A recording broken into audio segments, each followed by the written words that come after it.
Salam alaikum, bonjour. Donc le deuxième exercice, exode CH2.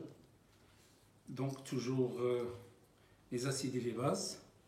Bon, l'exercice est le suivant, l'exercice 2. Donc la suite. Donc vous allez trouver toujours le PDF dans la boîte de description. Alors, la vitamine C est composée de l'acide ascorbique de formule brute C6H8O6. Donc, de formule brute C6H8O6. Il s'appelle l'acide ascorbique. Ascorbique. Bon. Donc, lorsqu'on dissout un comprimé qui contient la masse 500 mg d'acide ascorbique dans l'eau, on obtient une solution de pH égale à 3 et de volume VS de 100 ml. On donne la masse molaire C6H8O6 égale à 176 g par mol. Donc ici, les données. Nous avons la masse M 500 g. Nous avons le volume VS 200 ml. Nous avons le pH égal à 3. Et nous avons la masse molaire de C6H8O6 est égale à 176 grammes par mol.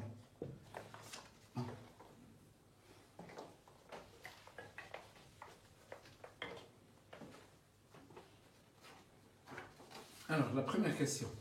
Écrire l'équation de réaction de C6H8O6 avec l'eau. Donc, la première question, c'est la réaction de C6H8O6 plus H2O. Donc, deux flèches. Je répète, lorsque la réaction n'est pas connue, c'est-à-dire on ne sait pas est-ce que c'est une réaction totale ou une réaction limitée, donc on va mettre toujours deux flèches. Donc, c'est un acide selon Bronsted. Donc, un acide selon Bronsted. Donc, qu'est-ce qu'il va faire? Il va donner à un proton H plus H2O. Donc, on enlève H d'ici. On obtient C6H7O6-, formation de l'ion, plus H3O+. H3O+, aqueux, liquide, voilà, aqueux. La deuxième question. Calculer CA, la concentration de la solution. Donc, CA, alors CA, c'est la quantité de matière de C6H8O6 divisé par le volume de la solution. La quantité de matière N de C6H8O6, il est égal à la masse sur la masse molaire. Donc, on remplace CA est égal petit m sur Vs fois grand M. Il est égal 500 grammes, d'accord, donc 500 grammes divisé par, alors le volume c'est 200, donc ici nous avons 200 ml, donc en litres il est égal 200 ml, il est égal à 0,2 litres, donc divisé par 0,2. Et la masse molaire, c'est 176. Donc, nous avons la masse, ici, il est en milligrammes, pardon, milligrammes. Donc, ici, c'est 510 à la puissance moins 3. Alors, donc, on obtient 510 à la puissance moins 3. Donc, 510 à la puissance moins 3. Donc, divisé par 0,2 multiplié par 176 égale, alors 14,2 10 à la puissance moins 3. 14, c'est-à-dire 1,42 10 moins 2. 1,42 10 à la puissance moins 2 mol par litre. Alors, on a calculé le CA.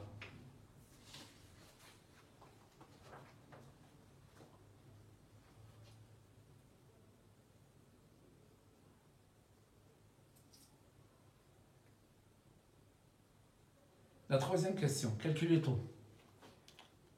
le taux d'avancement final de la réaction. Donc, la troisième question, c'est calculer le taux d'avancement final de la réaction et déduire la nature de la transformation. Déduire, c'est-à-dire, est-ce que la transformation est une transformation totale ou bien limitée. Donc, avant de calculer le taux, je dois dresser le tableau d'avancement. Alors, parce que j'aurai besoin d'un tableau d'avancement pour répondre à cette question et en même temps pour répondre.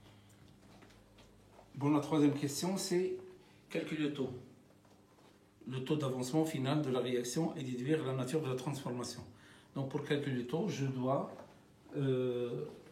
c'est-à-dire établir le tableau d'avancement. Donc, le tableau d'avancement, et j'écris l'équation de la réaction. Donc, nous avons l'équation de la réaction C6H8O6 plus H2O. Alors, deux flèches. C6H7O6 moins plus H3O plus. Alors, aqueux, liquide, aqueux. Donc ici, je vais essayer de mettre à la place de 4 lignes, je vais mettre seulement 2 lignes. Donc 1, 2, 3, voilà. La case pour H2O plus H3CO, l'avancement, les états, l'état initial, l'état intermédiaire, l'état final. 0, X.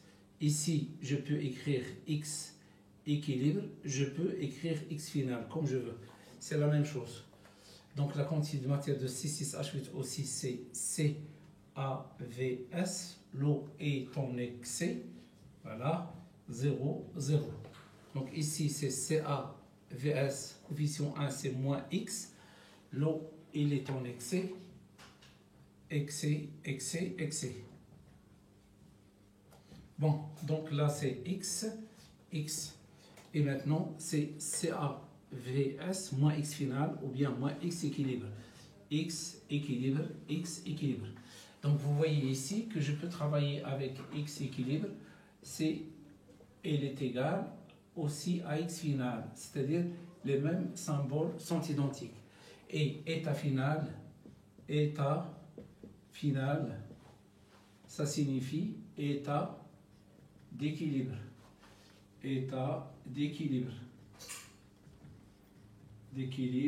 Voilà.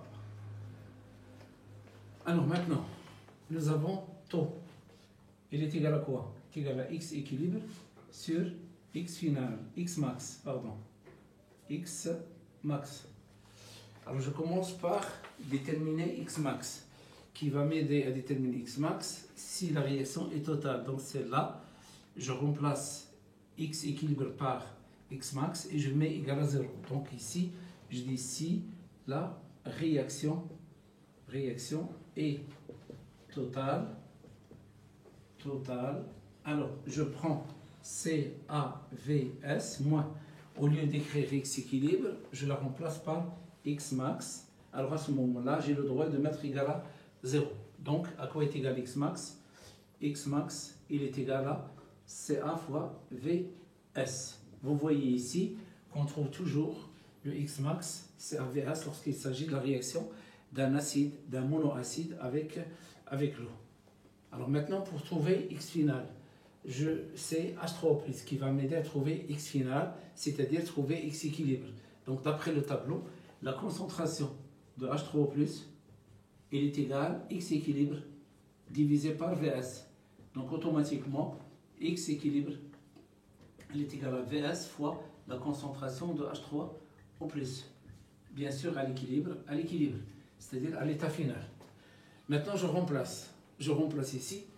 Alors, je remplace X max, je remplace X équilibre. Donc, taux est égal.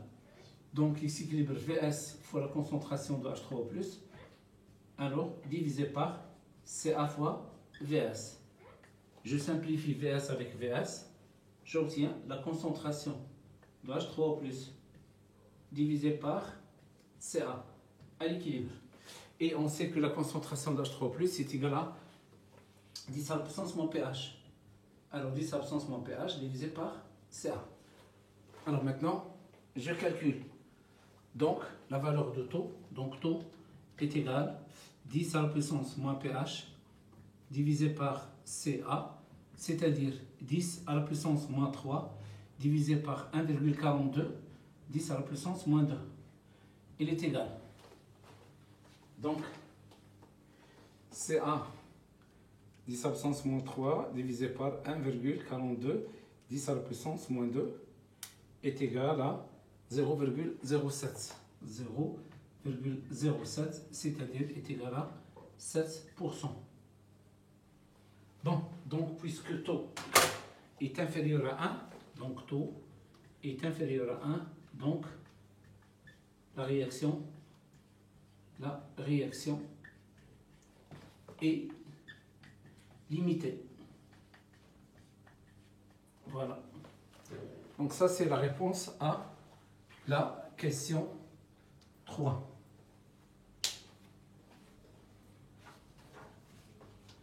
La question 4. La question 4, c'est calculer la constante d'équilibre. La question 4, c'est calculer la constante d'équilibre. Alors, je vais effacer ici. Voilà.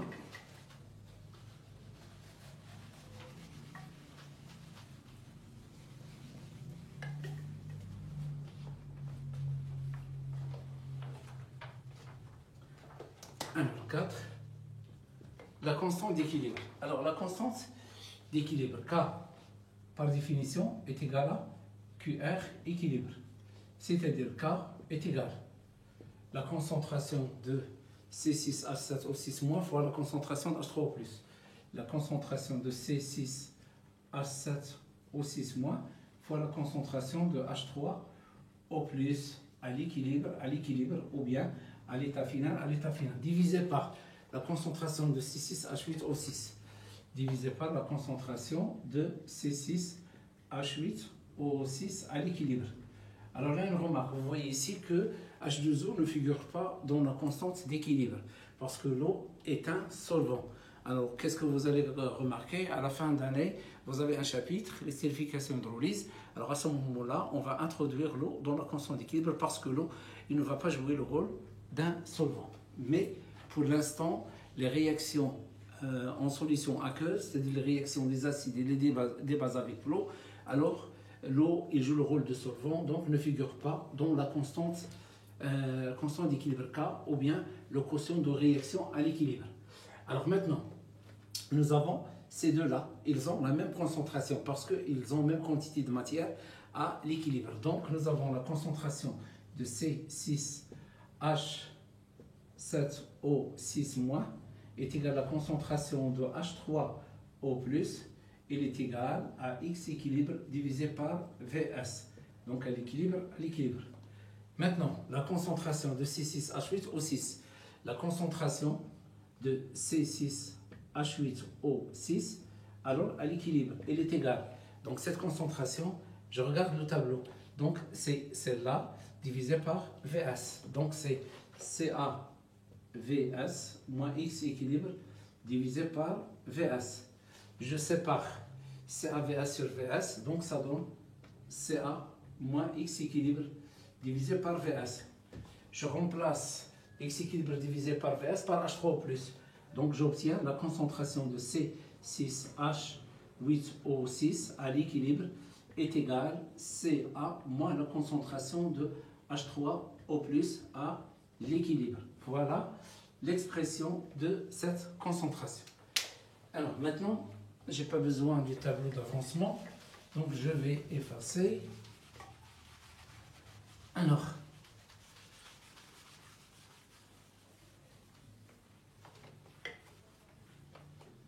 Alors maintenant, je remplace H3O+ fois H3O+. Donc K est égal la concentration de H3O+ au carré à l'équilibre.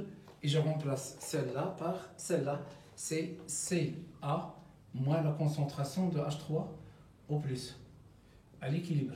Je peux remplacer la concentration de H3O+ par 10 à la puissance moins pH, mol par litre. Donc je la remplace ici, ça donne K est égal 10 à la puissance moins pH au carré, c'est 10 à la puissance moins de pH divisé par Ca moins 10 à la puissance moins pH. Voilà, parfois on va vous demander de démontrer cette relation. Alors donc, application numérique K, nous avons pH est égal à 3. Ici c'est 1,42 10 à la puissance moins 2, moins 10 à la puissance moins 3, et en haut nous avons 10 à la puissance moins 6. Alors donc, on fait le calcul, donc 10 à la puissance moins 6,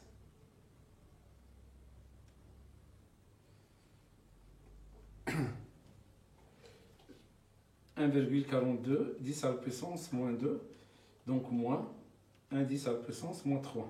Donc le tout, ça donne 7,58, 10 à la puissance moins 5. 7,58, 10 à la puissance moins 5. Donc il n'y a pas d'unité. Ça représente la constante d'équilibre pour cette réaction. Alors maintenant, il reste la dernière question. La dernière question, c'est, ils nous ont demandé de démontrer cette relation taux est égal à K divisé par K plus la concentration de H3+. Donc, je vais démontrer celle-là. Je vais vous montrer une méthode. Bon, il y en a plusieurs méthodes, mais on essaie de trouver la plus rapide et la plus efficace.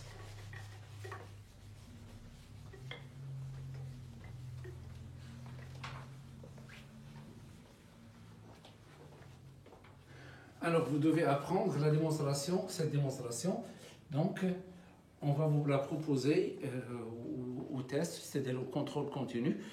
D'accord? Donc, on démontre taux est égal à K divisé par K plus la concentration de H3O+. Bon. Alors, maintenant, pour démontrer cette relation, nous avons K. On a déjà démontré que K est égal à la concentration de H3O+, au carré, divisé par Ca, moins la concentration de H3O+. D'accord? Alors, regardez, qu'est-ce que je vais faire? Je vais la décomposer. C'est la concentration de H3O+, fois la concentration de H3O+, divisé par, alors, Ca, moins la concentration de H3O+. Alors, qu'est-ce que je fais? Je remplace celle-là par taux fois Ca et celle-là par taux fois Ca. Donc, la concentration de H3O+, est égale à taux fois Ca. Je remplace l'une en haut et l'autre en bas. Et K est égal. Et je garde celle-là. Donc, taux fois Ca fois la concentration de H3O+. Alors, divisé par ici, Ca moins taux fois Ca. Je factorise Ca en bas. Et donc, nous avons taux fois Ca fois la concentration de H3O+, divisé par Ca moins Ca facteur de 1 moins taux. On simplifie le Ca. Donc, on simplifie ici Ca, voilà. Et qu'est-ce que j'obtiens? K est égal, alors taux fois H3O+, voilà, divisé par 1 moins taux. 1 moins taux. Alors donc, qu'est-ce que je vais faire? Je déplace celle-là vers le haut et K vers le bas. Donc j'obtiens 1 moins taux est égal à taux fois la concentration de H3O+, divisé par K. Je déplace taux à droite, j'obtiens 1 est égal, donc taux, alors plus taux fois la concentration de H3O+, divisé par K. Je factorise taux. Donc taux facteur de 1 plus la concentration de H3O+, divisé par K. Alors je vais rendre celle-là même dénominateur. Donc ça donne taux facteur de K plus la concentration de H3O+, divisé par K. Alors donc, Alors, nous avons trouvé ici 1 est égal taux facteur de K plus la concentration de H3 au plus divisé par K. On déplace celle-là vers le haut. K est égal taux facteur de K plus la concentration de H3 au plus. Et je divise par celle-là. Donc taux est égal K divisé par K plus la concentration de H3 au plus. Bien sûr, les concentrations, ils sont toujours à l'état d'équilibre. Voilà, les concentrations sont toujours à l'état d'équilibre. Alors voilà, alors là, l'état d'équilibre ou bien à l'état final, ou bien à l'état final. Bon, donc voilà la relation qui a été demandée. Taux est égal à K sur K plus la concentration de H3 au plus. Donc c'est la fin de cet exercice.